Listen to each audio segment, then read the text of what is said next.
నమస్కారం focus TV news కి స్వాగతం. హెడ్లైన్ చూద్దాం.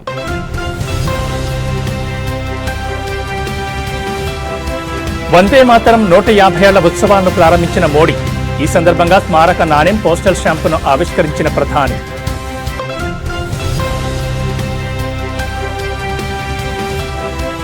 సీఎం చంద్రబాబును కలిసిన క్రికెటర్ శ్రీచరణి, మిథాలీ రాజ్.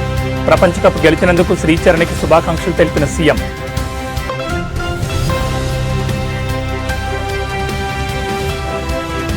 కాంగ్రెస్ కు జనం కర్రు కాల్చి వాత పెట్టడం తథ్యం.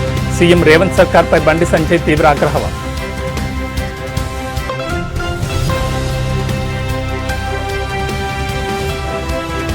రేవంత్ రెడ్డికి ఓటమి భయం పట్టింది. కాంగ్రెస్ పార్టీపై బీఆర్ఎస్ ఎమ్మెల్యే హరీష్ రావు విమర్శలు.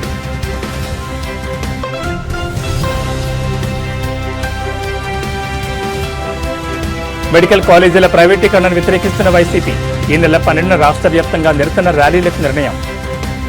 ఇక డీటెయిల్స్ చూస్తే, భారత జాతీయ గీతం వందే మాతరం 150వ వార్షికోత్సవాన్ని పురస్కరించుకుని ఏడాది పాటు జరిగే ఉత్సవాలను ప్రధాని నరేంద్ర మోడీ ఈ రోజు ఘనంగా ప్రారంభించారు. ఢిల్లీలోని ఇందిరాగాంధీ ఇండోర్ స్టేడియంలో జరిగిన ఈ కార్యక్రమంలో ఆయన వందే మాతరం స్మారక నాణ్యం, పోస్టల్ స్టాంపును ఆవిష్కరించారు. ఈ గీతం దేశ ఆత్మవిశ్వాసాన్ని పెంచుతుందని, తరతరాలకు స్ఫూర్తినిస్తూనే ఉందని ప్రధాని అన్నారు. ఈ కార్యక్రమంలో ఢిల్లీ సీఎం రేఖా గుప్తా, కేంద్ర సాంస్కృతిక పర్యాటక శాఖ మంత్రి Gajendra Singh Shekhawat, lieutenant governor VK Saxena పాల్గొన్నారు. ఈ సందర్భంగా ప్రధాని మోడీ మాట్లాడుతూ, నవంబర్ 7 ఒక చారిత్రాత్మకమైన రోజు. వందే మాతరం 150 ఏళ్ల మహోత్సవాన్ని జరుపుకుంటున్నాం. ఈ పవిత్ర సందర్భంగా కోట్లాది మంది భారతీయుల్లో కొత్త స్ఫూర్తిని, శక్తిని నింపుతుంది. వందే మాతరం అనేది కేవలం ఒక పదం కాదు, అది ఒక మంత్రం, ఒక శక్తి, ఒక కళ, ఒక సంకల్పం. ఇది మనల్ని మన చరిత్రతో అనుసంధానిస్తుంది. మన ఆత్మవిశ్వాసాన్ని పెంచి మనం సాధించలేని కళ ఏదీ లేదని గుర్తు చేస్తుందని తెలిపారు. మాతృభూమి కోసం ప్రాణాలర్పించిన వీరులకు ఆయన నివాళులర్పించారు. కేంద్ర మంత్రి గజేంద్ర సింగ్ షెకావత్ మాట్లాడుతూ, స్వాతంత్ర సంగ్రామానికి స్ఫూర్తినిచ్చిన గీతాన్ని స్మరించుకోవడం గర్వంగా ఉందన్నారు. ప్రాణత్యాగం చేసిన వేలాది మంది స్వాతంత్ర సమరయోధులు చివరిగా పలికిన మాట వందే మాత్రం అయి ఉంటుంది. వికసిత భారత లక్ష్యాన్ని సాధించడానికి భారతీయులందరినీ ఏకం చేయగల శక్తి వందే మాత్రానికి ఉందని అని అన్నారు. పౌరులు తమ గళంతో వందే మాత్రం పాడి పంపేందుకు ఒక డిజిటల్ పోర్టల్ ను కూడా ఈ సందర్భంగా ప్రారంభించారు. साथियों, हर गीत, हर काव्य का अपना एक मूल भाव होता है, उसका अपना एक मूल संदेश होता है. वंदे मातरम का मूल भाव क्या है? वंदे मातरम का मूल भाव है भारत मां भारती. भारत की शाश्वत संकल्पना, वो संकल्पना जिसने मानवता के प्रथम पहर से खुद को गढ़ना शुरू कर दिया, जिसने युगों युगों को एक एक अध्याय के रूप में पढ़ा, अलग अलग दौर में अलग अलग राष्ट्रों का निर्माण, अलग अलग ताकतों का उदय, नई नई सभ्यताओं का विकास, शून्य से शिखर तक उनकी यात्रा और शिखर से पुनः शून्य में उनका विलय, बनता बिगड़ता इतिहास, दुनिया का बदलता भूगोल, भारत ने ये सब कुछ देखा है. इंसान की इस अनंत यात्रा से हमने सीखा और समय समय पर नए निष्कर्ष निकाले. हमने उनके आधार पर अपनी सभ्यता के मूल्यों और आदर्शों को तराशा, उसे घड़ा. हमने, हमारे पूर्वजों ने, हमारे ऋषियों ने, मुनियों ने, हमारे आचार्यों ने, भगवंतों ने, हमारे देशवासियों ने अपनी एक सांस्कृतिक पहचान बनाई. हमने ताकत और नैतिकता के संतुलन को बराबर समझा और तब जाकर भारत एक राष्ट्र के रूप में భారత మహిళల క్రికెట్ జట్టు ప్రపంచ కప్ గెలవడంలో భాగమైన తెలుగు క్రీడాకారిణి శ్రీచరణి భారత మాజీ కెప్టెన్ మిథాలీ రాజ్తో కలిసి శుక్రవారం సీఎం చంద్రబాబును ఆయన క్యాంపు కార్యాలయంలో మర్యాదపూర్వకంగా కలిశారు. ఈ సందర్భంగా ప్రపంచ కప్ సాధించినందుకు శ్రీచరణిని మంత్రి నారా లోకేష్ ప్రత్యేకంగా అభినందించారు. ప్రపంచ వేదికపై భారత మహిళల సత్తాను చాటి చెప్పారని, ఎంతో మంది యువ క్రీడాకారులకు శ్రీచరణి ఆదర్శంగా నిలిచారని చంద్రబాబు ప్రశంసించారు. ప్రపంచ కప్ గెలుచుకున్న ఆనందకరమైన క్షణాలను, టోర్నీలోని అనుభవాలను శ్రీచరణి సీఎం చంద్రబాబు మంత్రి లోకేష్తో పంచుకున్నారు. అంతకుముందు విజయవాడ సమీపంలోని గన్నవరం విమానాశ్రయానికి చేరుకున్న శ్రీచరణికి ఘన స్వాగతం లభించింది. ఆంధ్ర క్రికెట్ అసోసియేషన్ అధ్యక్షుడు కేసినేని చిన్ని, కార్యదర్శి సానా సతీష్, రాష్ట్ర మంత్రులు అనిత, సవిత, సంచారాణి, శాప్ చైర్మన్ అనిమిని రవినాయుడు తదితరులు ఆమెకు సాదర స్వాగతం పలికారు.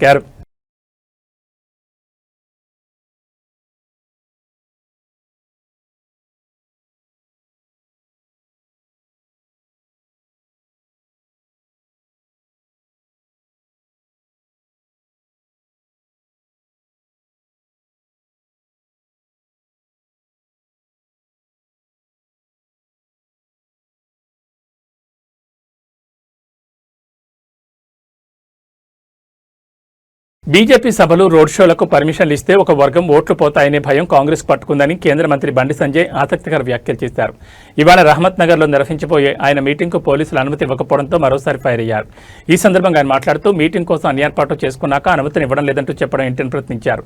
తాము ఈ నెల 4న మీటింగ్ అనుమతి ఇవ్వాలని పోలీసులకు దరఖాస్తు పెట్టుకున్నామని, ఆ విషయంపై ఇప్పటిదాకా నాంచడం వెనుక ఉన్న మతలబు ఏంటని ధ్వజమెత్తారు. కాంగ్రెస్, బీఆర్ఎస్ పార్టీలు ఏకమై గేమ్ ఆడుతున్నాయని ఆరోపించారు. అందుకే బీఆర్ఎస్ సభలకు పర్మిషన్లు ఇస్తూ తమ సభలకు ఇబ్బందులు కలిగిస్తున్నారని ఫైర్ అయ్యారు. బీజేపీ సభలు, రోడ్ షోలకు పర్మిషన్లు ఇస్తే ఎక్కడ ఓ వర్గం ఓట్లు పోతాయనే భయం కాంగ్రెస్ పట్టుకుందని అన్నారు. జూబ్లీహిల్స్ ఓటర్లు ప్రతి విషయాన్ని గమనిస్తున్నారని, కాంగ్రెస్కు కర్రు కాల్చి వాత పెట్టడం తథ్యమని బండి సంజయ్ ఆగ్రహం వ్యక్తం చేశారు.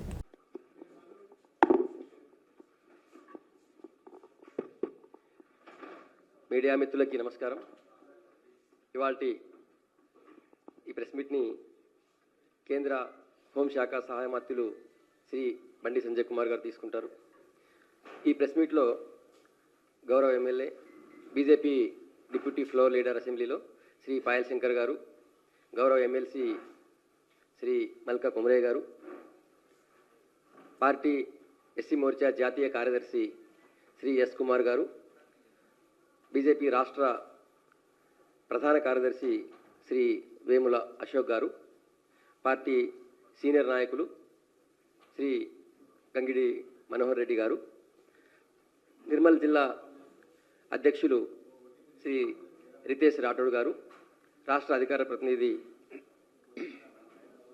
నేను సంగప్ప మరియు సోలంకి శ్రీనివాస్ గారు అదే. ఇప్పుడు గౌరవ కేంద్ర మంత్రివర్యులు మాట్లాడతారు.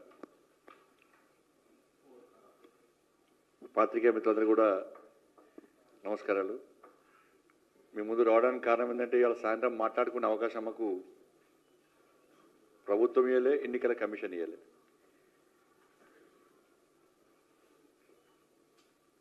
స్వచ్ఛందంగా బాధ్యతాయుతంగా బాధ్యతలు నిర్వహించాల్సినటువంటి ఎన్నికల కమిషన్ కానీ, పోలీస్ అధికారులు కానీ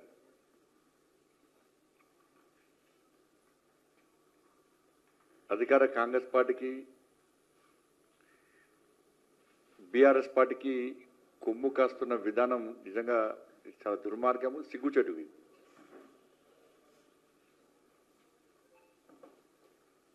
తెలంగాణ రాష్ట్రంలో అధికారం, ప్రతిపక్షం కలిసి పనిచేస్తున్నాయి. పర్మిషన్లు కూడా వాళ్ళిద్దరికీ వస్తాయి. భారతీయ జనతా పార్టీకి పర్మిషన్లు ఇవ్వరు. తిట్టుకుని వాళ్ళే తిట్టుకుంటారు. నువ్వు నన్ను తిట్టు, నేను తిడతా. మధ్యలో బీజేపీ మాత్రం బీజేపీ వస్తే మళ్ళీ మనం తట్టుకోలేము.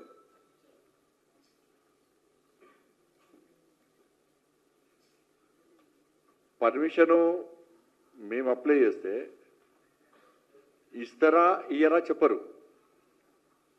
ఒకవేళ ఇస్తే మళ్ళీ క్యాన్సిల్ చేస్తారు.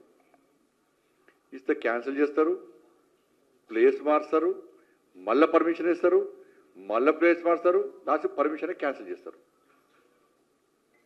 లాస్ట్కు చివరకు మేము ఎట్టి బస్సులో పోతాము అని చెప్పి పోవడానికి డిసైడ్ అయ్యి అన్ని ఏర్పాట్లు చేసుకొని బయలుదేరే టైంకు మళ్ళీ పర్మిషన్ ఇస్తారు. ఈరోజు కూడా మేము 4th నాడు పర్మిషన్ అప్లై చేసినాం. కాంగ్రెస్ పార్టీకి ఓటేయకపోతే పథకాలు ఆపేస్తామని అనడానికి రేవంత్ రెడ్డి అయ్యే జాకీరా అని బీఆర్ఎస్ ఎమ్మెల్యే హరీష్ రావు ప్రశ్నించారు. రేవంత్ రెడ్డి ఇంట్లో నుంచి డబ్బులు ఇస్తున్నాడా లేదా ఆయన డబ్బులు ఇస్తున్నాడా అని మండిపడ్డారు. ప్రజల సొమ్ము ప్రజలకు ఇస్తున్నారని చెప్పారు. అది ప్రభుత్వం బాధ్యత అని, రేవంత్ రెడ్డికి ఓటమి భయం పట్టింది, అందుకే ప్రజలను భయపెడుతున్నాడని చెప్పారు. సోమాజిగూడ ప్రెస్ క్లబ్లో మీట్ ది ప్రెస్ కార్యక్రమంలో హరీష్ రావు పాల్గొన్నారు. ఈ సందర్భంగా మాట్లాడుతూ 2 ఏళ్ల కాంగ్రెస్ అరాచక పాలనకు జూబ్లీహిల్స్ ప్రజలు బుద్ధి చెప్తారన్నారు. ఈ ఉప ఎన్నికల్లో కాంగ్రెస్ పార్టీ గెలిస్తే మరో 3 ఏళ్లు రాష్ట్ర ప్రజలు నరకేతను అనుభవించాలన్నారు. కేసీఆర్ 10 ఏళ్ల పాలనలో వికాసం, రేవంత్ రెడ్డి 2 ఏళ్ల పాలనలో అంతా విధ్వంసమని విమర్శించారు. కంటోన్మెంట్ ఉప ఎన్నిక ముందు ఇచ్చిన ఒక్క హామీ కూడా రేవంత్ రెడ్డి అమలు చేయలేదని మండిపడ్డారు. రోడ్లన్నీ గుంతలమయమయ్యాని, వీధి దీపాలు లేవని, కాంగ్రెస్ గెలిచిన తర్వాత కంటోన్మెంట్ నియోజకవర్గం నాశనమైందని ధ్వజమెత్తారు. కంటోన్మెంట్ ఉప ఎన్నికల్లో గెలిస్తే 6,000 ఇందిరమ్మ ఇండ్లు కట్టిస్తామని చెప్పారని, 23 కోట్ల స్పోర్ట్స్ కాంప్లెక్స్ కట్టిస్తామని, డిఫెన్స్ భూములను రెగ్యులేట్ చేస్తామని చెప్పారని, ఆ హామీలన్నీ ఏమయ్యాయని ప్రశ్నించారు. చివరికి ప్రజలతో కూడా ఏమంటున్నాడు, మీరు కాంగ్రెస్ కోటేయకపోతే మీ రేషన్ షాప్ బంద్ అవుతుంది, మీ పెన్షన్ బంద్ అవుతుంది. నీ అయ్యే జాగిరా, నువ్వెవరు బంద్ చేయడానికి? This is democracy. నీ ఇంట్లోకెళ్ళి ఇస్తున్నావా, నీ నాయన డబ్బులు ఇస్తున్నావా? ప్రజల సొమ్ము ప్రజలకు ఇస్తుంది, ఇది ప్రభుత్వం బాధ్యత. కానీ ఇలా ముఖ్యమంత్రి ఏంటంటే ఓటమి భయం పట్టుకున్నది, చెప్పుకోవడానికి ఏమీ లేదు. అందుకే ఇలా రేవంత్ రెడ్డి బ్లాక్ మెయిల్ కు పాల్పడతా ఉన్నాడు, ప్రజలను బెదిరించే ప్రయత్నం చేస్తా ఉన్నాడు. ప్రజాస్వామ్యంలో బెదిరింపులకు తావులేదు, స్కీములు బంద్ చేస్తా అని చెప్పడానికి అవకాశం లేదు. ఇది కేవలం నీ ఓటమి భయంతో, ఫ్రస్ట్రేషన్ తో ఇవాళ ముఖ్యమంత్రి గారు బ్లాక్ మెయిల్ కి పాల్పడతా ఉన్నాడు. ఇలా జూబ్లీ హిల్స్ నువ్వు ఉరుకురికి పనిచేస్తున్నావు అంటే ఎందుకు చేస్తున్నావు? ఇంతకుముందు నువ్వు జూబ్లీ హిల్స్ లో ఏం పనిచేయలేను. ముఖ్యంగా అజరుద్దీన్ మంత్రి చేసినావు. 2 సంవత్సరాల నుంచి నువ్వు అజరుద్దీన్ మంత్రి ఎందుకు చేయలే? ఇలా నువ్వు బీఆర్ఎస్ ఒత్తిడిలో ముస్లిం మైనార్టీలకు మంత్రి పదవి వచ్చింది. బీఆర్ఎస్ ఒత్తిడిలో నేను ఎన్టీఆర్ స్టాచ్యూ పెడతా అంటున్నావు, పీజేఆర్ స్టాచ్యూ పెడతా అంటున్నావు, గిగ్ వర్కర్ల బిల్లు పెడతా అంటున్నావు, కొల్లూరులో పోయి డబుల్ బెడ్రూమ్ ఇల్లు రేషన్ షాప్ పెట్టి ఇనాగ్రేషన్ చేసి వచ్చినావు ఇమీడియట్గా పోయి. 7 రోజులు రేవంత్ రెడ్డి ఇలా గల్లీ గల్లీ మోకాళ్ళ మీద పాదయాత్రలు చేస్తున్నాడు, గల్లీ గల్లీ తిరుగుతున్నాడు. ఎప్పుడైనా జూబ్లీ హిల్స్ ముఖం చూసినావా నువ్వు? ఇవాళ సినీ కార్మికులను, ఆ రోజు సినిమా యాక్టర్లను జైల్లో పెట్టిన నువ్వు ఇవాళ సినీ కార్మికుల దగ్గరికి పోయి వంగి వంగి దండాలు పెడుతున్నావు. ఇట్లా చెప్పుకుంటూ పోతే ఇవన్నీ ఎవరి వల్ల జరుగుతున్నాయి? ప్రధాన ప్రతిపక్షంగా బీఆర్ఎస్ ఒత్తిడి వల్ల, బీఆర్ఎస్ గెలుస్తుందనే భయం వల్ల ఇవాళ నీకు ఇవన్నీ జరుగుతూ ఉన్నాయి. 2 సంవత్సరాలు ఇవేవి నీకు ఎందుకు గుర్తుకు రాలే? 2 ఏళ్లలో నువ్వు మైనార్టీలకు ఎందుకు మంత్రి పదవి ఇవ్వలే? ఎన్టీఆర్ స్టాచ్యూ బీఆర్ఎస్ ఎన్నో పెట్టింది. 70 అడుగుల ఎన్టీఆర్ స్టాచ్యూను ఖమ్మంలో పెట్టాం, కూకట్పల్లిలో పెట్టాం, బాన్స్వాడలో పెట్టాం, ఎన్నో చోట్ల బీఆర్ఎస్ పార్టీ పెట్టింది. ఇవాళ రేవంత్ రెడ్డికి ఎన్టీఆర్ గుర్తొస్తుంది. మరి 2 ఏళ్లకి లేడమైనా నాయన జూబ్లీ హిల్స్ ఎన్నికలు వస్తే గుర్తొచ్చింది అది నీకు. మైనార్టీలు గుర్తొస్తారు, ఎన్టీఆర్ గుర్తొస్తాడు, పీజేఆర్ గుర్తొస్తాడు. మరి ఆ పీజేఆర్ కొడుకు రాష్ట్రంలో ప్రభుత్వ మెడికల్ కాలేజీల ప్రైవేటీకరణను వ్యతిరేకిస్తూ వైసీపీ ఆందోళనకు పిలుపునిచ్చింది. కూటమి ప్రభుత్వ నిర్ణయానికి వ్యతిరేకంగా ఈ నెల 12వ తేదీన రాష్ట్రంలోని అన్ని అసెంబ్లీ నియోజకవర్గ కేంద్రాలు భారీ నిరసన ర్యాలీ నిర్వహించినట్లు ప్రకటించింది. కోటి సంతకాల సేకరణ కార్యక్రమాన్ని కూడా చేపట్టి ప్రభుత్వానికి తమ నిరసన తెలియజేయాలని నిర్ణయించింది. ఈ మేరకు తాడేపల్లిలోని వైసీపీ కేంద్ర కార్యాలయంలో నిరసన ర్యాలీలకు సంబంధించిన పోస్టర్ను పార్టీ నేతలు విడుదల చేశారు. ఈ కార్యక్రమంలో ఎమ్మెల్సీ లేళ్ల అప్పిరెడ్డి, మాజీ మంత్రి అంబటి రాంబాబు, టీజీఆర్ సుధాకర్ బాబు, దొంతిరెడ్డి భీమారెడ్డి, మనోహర్ రెడ్డి, వంగవీటి నరేంద్ర, చంద్రశేఖర్ రెడ్డి తదితర నేతలు పాల్గొన్నారు. ఈ సందర్భంగా మాజీ మంత్రి అంబటి రాంబాబు మాట్లాడుతూ ప్రభుత్వ తీరుపై తీవ్ర విమర్శలు చేశారు. మెడికల్ కాలేజీలను ప్రైవేటీకరించాలనే నిర్ణయం చాలా దురదృష్టకరం. మాజీ సీఎం జగన్ ఎంతో ప్రతిష్టాత్మకంగా తీసుకొచ్చిన మెడికల్ కాలేజీలపై ముఖ్యమంత్రి చంద్రబాబు కక్ష కట్టడం సరికాదని అన్నారు.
మాజీ ముఖ్యమంత్రి జగన్మోహన్ రెడ్డి గారు భావించి కొన్ని నిర్మాణాలను పూర్తి చేశారు.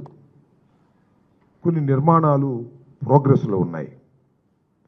వీటన్నిటినీ కూడా ప్రైవేటీకరణ చేయాలి, ప్రైవేటు వ్యక్తులకు ధారాదత్తం చేయాలి అనేటువంటి ఒక నిర్ణయాన్ని ఈ రాష్ట్ర ప్రభుత్వం, కూటమి ప్రభుత్వం తీసుకున్నది. ఇది తప్పుడు నిర్ణయం. పేద ప్రజానీకానికి, పేద విద్యార్థులకి తీవ్రమైనటువంటి నష్టాన్ని చేసే కార్యక్రమంగా భావించి జగన్మోహన్ రెడ్డి గారి నాయకత్వంలో పెద్ద ఎత్తున ప్రజా ఉద్యమాన్ని నిర్మించాలనేటువంటి ఉద్దేశంతో జగన్మోహన్ రెడ్డి గారి ప్రోగ్రాం ఇవ్వటం జరిగింది. 1 కోటి సంతకాల సేకరణ కార్యక్రమం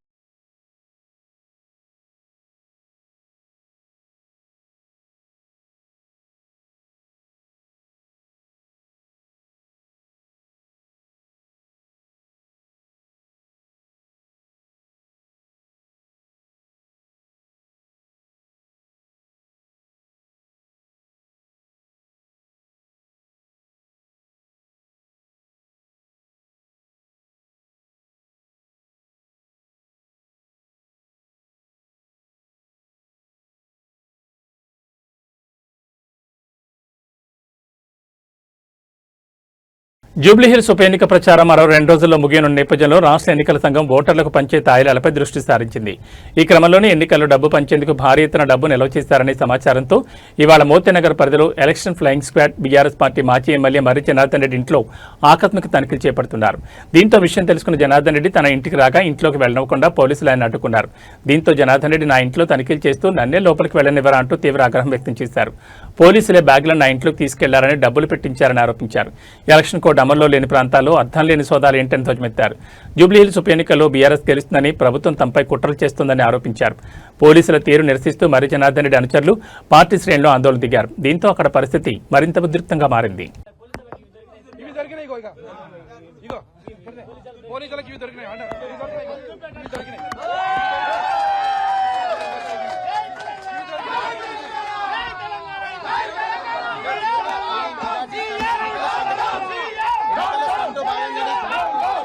తూర్పుగోదావరి జిల్లా కలెక్టరేట్లో వందే మాత్రం 150 ఏళ్ల సంస్మరణోత్సవ సందర్భాన్ని పురస్కరించుకుని గేయ ఆలాపన ఘనంగా నిర్వహించారు. ఈ కార్యక్రమానికి హాజరైన కలెక్టర్ కీర్తి చేకూరి వందే మాత్రం గీతం ప్రజల్లో దేశభక్తి, ఏకత్వం, త్యాగస్ఫూర్తిని నింపే ప్రాధాన్యతను వివరించారు. ఈ సందర్భంగా కలెక్టర్ కీర్తి చేకూరి మాట్లాడుతూ వందే మాత్రం కేవలం గీతం కాదని భారతీయుల గౌరవం, అభిమానం, ఏకత్వానికి ప్రతీక అన్నారు. ప్రతి ఒక్కరూ ఈ పవిత్ర గీతాన్ని ఆలపిస్తూ స్వాతంత్ర్య వీరుల త్యాగాలను స్మరించుకోవాలని చెప్పారు. దేశ ప్రధాని నరేంద్ర మోడీ, రాష్ట్ర ముఖ్యమంత్రి నారా చంద్రబాబు పిలుపు మేరకు రాష్ట్ర వ్యాప్తంగా వందే మాత్రం గీతాలాపన జరిగిందని తెలిపారు.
మూడు రెస్ట్. వెరీ గుడ్, చాలా బాగా పాడారు. మన చిన్నప్పుడు అందరూ thank you ma'am, good morning ma'am. So మీకు అందరికీ థ్యాంక్ యూ. సార్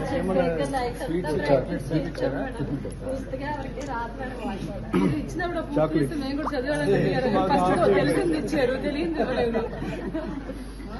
నాకు మొత్తం సాంగ్ రాదు, నేర్చుకోవాలి. మీరు ఎప్పుడు నేర్చుకున్నారు? ఇవి ఈ బులెటిన్ విశేషాలు. మరిన్ని అప్డేట్స్తో మళ్ళీ కలుసుకుందాం. నమస్కారం.